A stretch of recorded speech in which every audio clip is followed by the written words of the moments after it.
Former presidents have broad immunity from prosecution when it comes to official actions taken while in office. That's the decision by the U.S. Supreme Court today in former President Donald Trump's immunity case. In a landmark judgment today, the Supreme Court ruled that presidents of the U.S. do have immunity under the law if they're acting in their official capacity under the Constitution. Mike Breen, the combat veteran and Yale Law School graduate, is a distinguished figure known for his leadership in human rights advocacy. His work has significantly impacted policy change on various national security, climate, and human rights issues. Mike Breen has become a well-known figure in the ongoing debate about the Supreme Court's recent important decision on presidential immunity and what it means for the American government. Let's delve into the important details of this decision first, and then we'll jump onto what Breen said. The decision gives presidents a level of immunity from criminal prosecution that has never been seen before for actions they take in their official capacity. Even though the actions themselves are not legal because of this legal shield, it protects the president from legal consequences when performing core constitutional powers. For example, if a president used armed force to deal with a national emergency and killed a political opponent, they would not be charged with a crime. This system seems to put a lot of limits on how accountable the president can be, mostly depending on the checks and balances inside the government. In her dissenting opinion, Justice Sonia Sotomayor warned that the court's decision creates a law-free zone around the president, going against long-standing constitutional rules that have led the country since the beginning. She asked a thought-provoking question. Could the president order the murder of a political foe and not be held responsible? The majority view told her that her worries were not real, but it didn't say that the possibility wasn't there. Legal experts are still not sure what to think about the decision. Some say it could give the president almost dictatorial power. Recent events like the January 6th Capitol uprising make the decision's practical effects very clear. For example, former President Donald Trump's words are said to have inspired violence against elected officials, including the vice president. The question of whether a president could legally allow these kinds of violent acts has gone from being an academic discussion to a very important national issue. Just got a lot more complicated. Justices today ruled that a president is above the law when it comes to official acts. They are not when it comes to unofficial acts. But now the question is, where will the courts draw the line? In a recent interview, Ken, the reporter from MTN, questioned Mike Breen, a military veteran, about a surprising Supreme Court decision. Reflecting on their shared past at Yale School of Law, Ken expressed disbelief about the Supreme Court decision. The decision in question allowed the U.S. military, under presidential orders, to potentially assassinate political rivals. Ken, reflecting on a recent judicial ruling, finds himself drawn back to its text, confused and stunned with its implications and legal ramifications. In his interview, he cautiously pores over the decision, unwilling to rush to judgment, but increasingly troubled with each review. The ruling appears to confer upon the president a sweeping immunity from criminal prosecution, regardless of the underlying motives scrutinized by the courts. This interpretation, he notes with concern, extends even to actions undertaken in the president's official capacity, with future courts left to navigate the murky waters of what qualifies as official versus unofficial. Ken's unease grows as he thinks about what might happen if this happens again. Concerns are raised about the unchecked power this could give future presidents and the threats it poses to the balance of power in the executive office. Military leaders, FBI agents, and border control officers, all of whom are responsible for carrying out these official acts, are still subject to legal consequences. This is contrasting sharply with the shield seemingly provided to the president alone. Ken talks about his worries about how the decision will affect the Supreme Court's reputation in a way that goes beyond the direct effects. He is worried that this decision could hurt the court's reputation for fairness and wisdom, which are important for keeping democracy's roots strong. He says this because of ongoing ethical concerns and falling public support. Ken uses examples from past scandals to show how this decision could have even more negative effects on public trust in the courts. See the clip about what he said. Ken, I don't know. I keep going back and reading this thing, trying to figure out if it's as bad as I think it is. Because I don't want to overreact to it. I'm not the be all and end all on the constitutional interpretation, but it sure looks as bad as I think it is to me on repeated reading.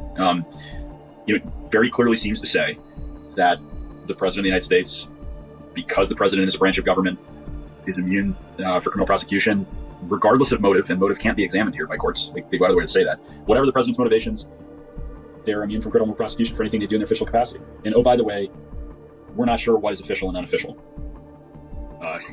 in terms of the president's actions. So, they go out of their way to say future courts, lower courts will have to decide what's official and what's not. There's a lot of gray area, but that's it.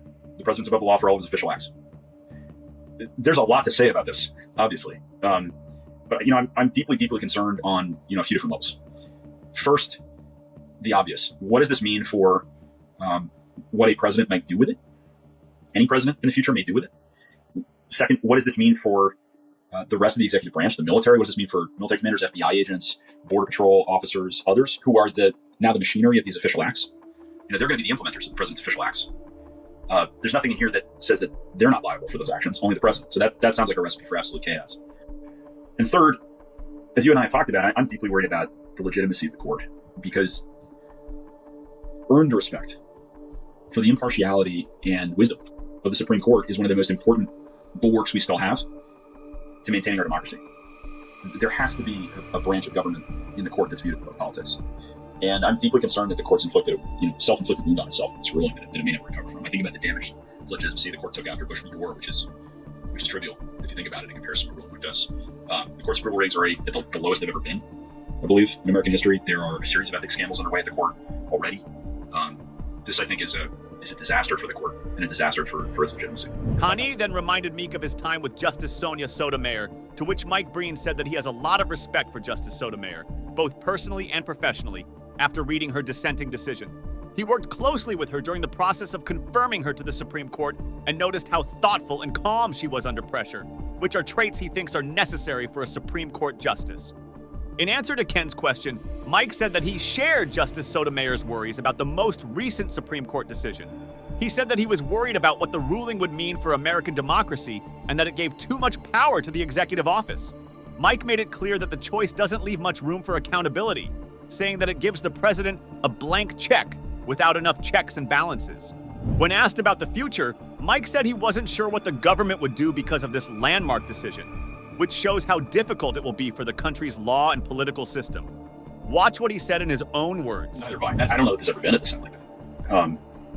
I have tremendous respect, as you know, for Justice Sotomayor as a person and as a justice. I did have the honor of working with her during her Supreme Court confirmation process while it was the White House counsel's office and getting to know her family. She's a tremendous human being. And I think I can say from that experience that I know what she's like under pressure. And under pressure, she is thoughtful and measured, as a justice should be. I have to say I agree with her. I'm also fearful for the future of our democracy given this ruling. The court went far further than it needed to address the issue that was before it. It's an expansive ruling, grants a massive blank check to the executive, and really leaves almost no recourse to the public or to the law for what presidents may do in office. It's hard to understand fully where we go from here. In answer to another question by Ken, Mike carefully thought about what to say about the latest Supreme Court decision and chose not to criticize the justices personally for their actions or reasons for making the decision.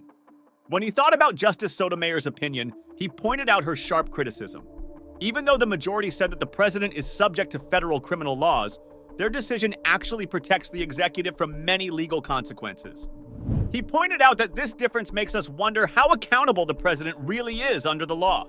Mike then switched his attention to bigger worries about the fairness of the court system and praised the Department of Justice for its unwavering dedication to following the law without bias.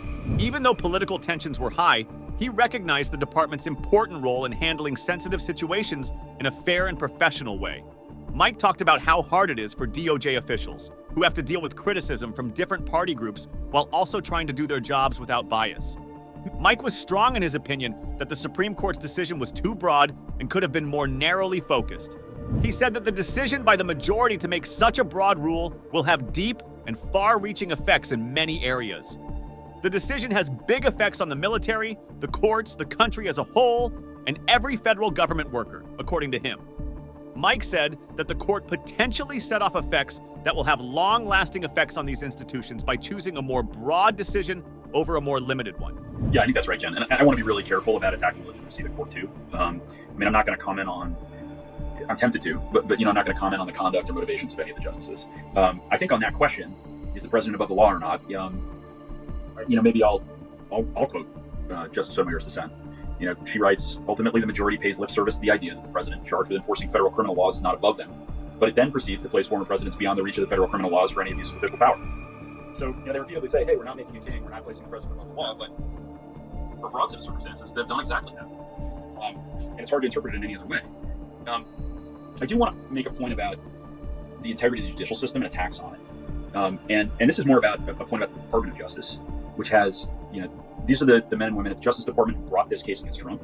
They're also the men and women who investigated President Biden with respect to classified documents. These are the men and women who brought criminal charges against the president's son, Hunter. The FBI agents, the federal attorneys, Justice Department officials, they have been savagely criticized from left and right by friends of President Biden and friends of President Trump. And I think what that probably tells us is that we have I know what that tells us, is that we have a Justice Department that is doing its damnedest in an incredibly difficult environment to apply the law in a non-political and non-partisan fashion. And I think we ought to thank them for that, because nobody does. That's not the same thing as the Supreme Court. In some ways, what this ruling says is we're afraid, the majority seems to be afraid, and I'm reading between the lines here a little bit, that the Justice Department is going to be weaponized by presidents against their opponents.